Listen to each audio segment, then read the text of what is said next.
Harsher punishments for copper wire thieves and more regulations for scrap metal businesses. Louisville Metro has now implemented the strictest punishment it could in order to stop people from selling off stolen copper wire.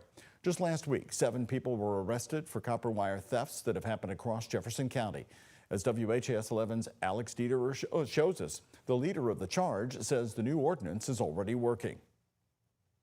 A crackdown on copper wire thefts. These efforts to help prevent and deter copper and wire theft are so important. Louisville Metro Council passed stricter penalties for people caught with stolen wire from phone or utility poles. It's now a Class A misdemeanor, and you could either be fined $500 or spend a year in jail. We raised everything to the highest level of felony that we could so that it's consistent across. And new regulations for businesses that buy scrap metal. That includes requiring every scrap dealer to have a license with a licensing fee of $625. Licensing allows us to go in and say, this is what the ordinance says. You either followed it or you didn't. Councilmember Kevin Kramer created the ordinance, which requires recyclers to help police by taking pictures of people selling the material and their driver's license. Kramer says he's aware these regulations could make business more challenging. This is going to make it harder for them in some ways.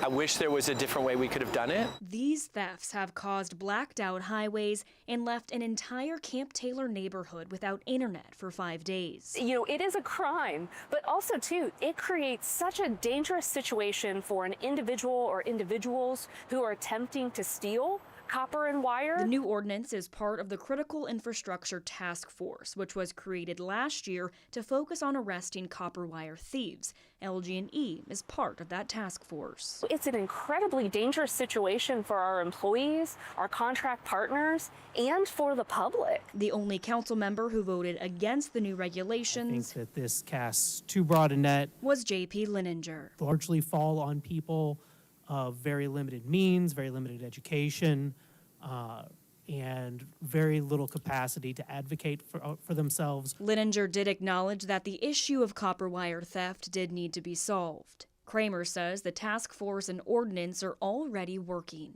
We have seen a reduction in copper theft from poles. Hoping the momentum keeps going. In Louisville, Alex Dieter, WHAS 11 on your side. By the way, we did contact several scrap metal businesses. We have yet to hear back. There is a number for you to call that if you have any information about copper thefts to pass along, you can call Crime Stoppers at 502-582-CLUE. Cash rewards are also available from Crime Stoppers if your tip leads to an arrest.